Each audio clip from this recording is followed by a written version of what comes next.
نحمده ونصلي على رسوله الكريم أما بعد فأعوذ بالله من الشيطان الرجيم بسم الله الرحمن الرحيم اليوم أكملت لكم دينكم وأتممت عليكم نعمتي ورضيت لكم الإسلام دينا وقال رسول الله صلى الله عليه وسلم كل محدثة بدعة وكل بدعة ضلالة وكل ضلالة في النار أو كما قال عليه الصلاة والسلام জামিয়া ইয়াকুবিয়া হাবিবিয়া মাদ্রাসা কর্তৃপক্ষ কর্তৃক আয়োজিত আজকের এই আঞ্চলিক সমাপনী অনুষ্ঠানে মাননীয় সভাপতি ন্যায়ের ব্যক্তিগত বিচারক মণ্ডলী সুদক্ষ পরিচালকবৃন্দ ও আমার সামনে উপস্থিত বাংলার দূর দূরান্ত থেকে আগত এলেন পাশাপাশি ছাত্র বন্ধুগণ সকলকে জানাই আমার তরফ থেকে আন্তরিক মোবারকবাদ।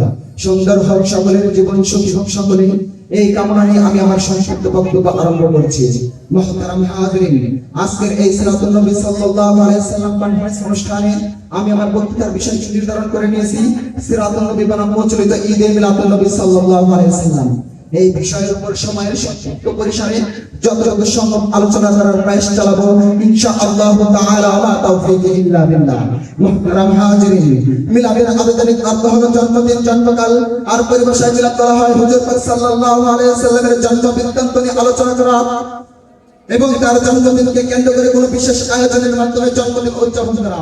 কিন্তু ইতিহাসের দিকে লক্ষ্য করলে দেখা যায় ষষ্ঠ শতাব্দী পর্যন্ত কোনো সাহাবী কিংবা কোনো বুজুর্গ এই মিলাদের সূচনা করেনি, বরং ইরাকের মুসলিম শহর অপচয় ধর্মীয় ব্যাপারে উদাসীন বাদশাহ মুজাফফর উদ্দিন মুকরি ইবনে ইরবিলের নির্দেশে সর্বপ্রথম 604 হিজরিতে এই মিলাদের সূচনা শুরু হয়।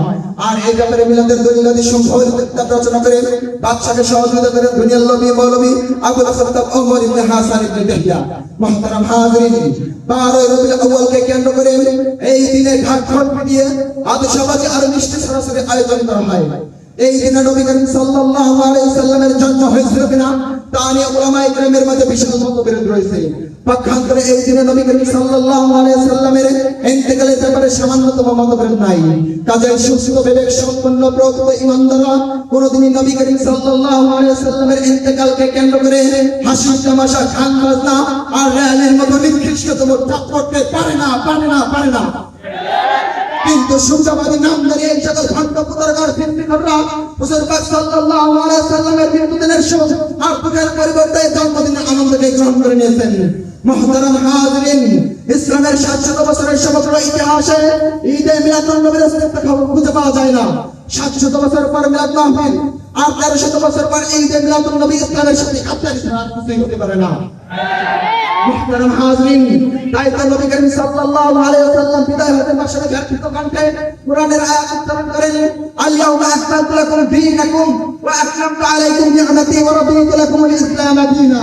অন্যদিকে রাসূল আকরাম সাল্লাল্লাহু আলাইহি ওয়াসাল্লাম ইরশাদ করেন, কুল্লু মুহদাসাতিন বিদআহ ওয়া কুল্লু বিদআতিন দালালাহ ওয়া কুল্লু দালালাতিন ফিন-নার। মুহতারাম হাজিরিন, 700 বছর পর অর্থাৎ ইসলামের 700 বছর পর সাহাবী তাবেঈন কিংবা কোনো ফকিহ তাবেঈন তথা খায়রুল কুরুনের যুদ্ধে ইসলামের নামে শ্রেষ্ঠতা ব্যক্তি মিলাদুন নবী শরীয়ত মুক্তির মাধ্যমে বেদাত হিসেবে সাব্যস্ত করা হয়। বেদাতের ভয়াবহতা এমন যে নবী করিম সাল্লাল্লাহু আলাইহি ওয়াসাল্লাম ইরশাদ করেন, মান আদরা সাহিবা বিদআতিন ফাকাদ আনা আলা হাদানিল ইসলাম। অন্য হাদিসে নবী করিম সাল্লাল্লাহু আলাইহি ওয়াসাল্লাম ইরশাদ করেন, কুল্লু মুহদাসাতিন বিদআহ ওয়া কুল্লু বিদআতিন দালালাহ ওয়া কুল্লু দালালাতিন ফিন-নার। মুহতারাম হাজিরিন, কিন্তু আজ বড় আফসোসের সাথে বলতে হয় বছরের পর বছর গেল নবীর রক্তে মাখা দিন যখন নিশ্চিহ্ন হতে লাগলো, এদেশের নাস্তিক মুরতাদরা নবীর চরিত্র কিনে বিক্ষত করলো। শাপলার রক্তে কংক্রিটের রাস্তা নবীর প্রেমিকদের রক্তে লাল হয়ে গেল। সেই দিন কোথায় ছিল তোমাদের ভালোবাসার বাণী? কোথায় ছিল তোমাদের নবীর প্রেম?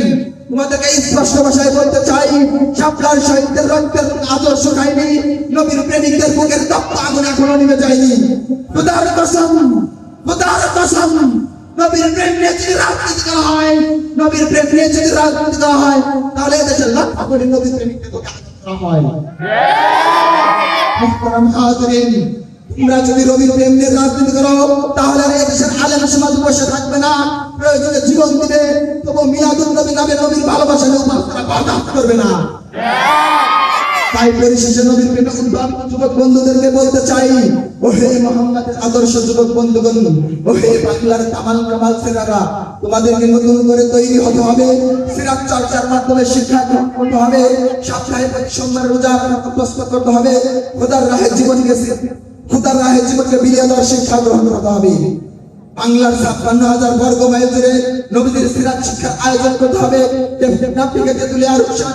নবীদের সিরাত শিক্ষার আয়োজন করতে হবে। তাহলে এই দেশ ও জাতি বেদাত ও কুসংস্কার থেকে মুক্তি পাবে। তাহলে শাসন হবে আজকের সেমিনার। মুহতারাম হাজিরিন, পরিশেষে একটি কথা বলে শেষ করতে চাই। ওই সমস্ত বান্ধবদেরকে একটি কথা জানিয়ে দিতে চাই, তোমরা যদি 12 রবিউল আউয়ালকে কেন্দ্র করে হাসি তামাশা গান বাজনা র্যালির মতো নিকৃষ্টতম উৎসব করো আর তোমরা নিজেদেরকে আশিকের রাসূল দাবি করো, আমি তোমাদেরকে বলবো তোমরা কখনো আশিকের রাসূল হতে পারো না। তোমরা হলে আশিকের বিলাবি, তোমরা হলে আশিকের গাতরি, তোমরা হলে আশিকের বিরানি। তাই সময় থাকতে সাবধান হয়ে যাও। বাংলার ৫৬,০০০ বর্গ মাইল জুড়ে তোমাদের কোনো ঠাঁই হবে না। তোমাদের সময় থাকতে সাবধান করে দিলাম, তোমরা সাবধান হয়ে যাও, অন্যথায় তোমাদেরকে তসলিমা নাসরিনের মতো দেশ ত্যাগ করতে বাধ্য হবে তোমরা। এই বলে আমি আমার সংক্ষিপ্ত বক্তব্য শেষ করছি। নাসরুম মিনাল্লাহি ওয়া ফাতহুন কারীম। ওয়া বাশশিরিল মুমিনিন। আসসালামু আলাইকুম ওয়া রাহমাতুল্লাহ।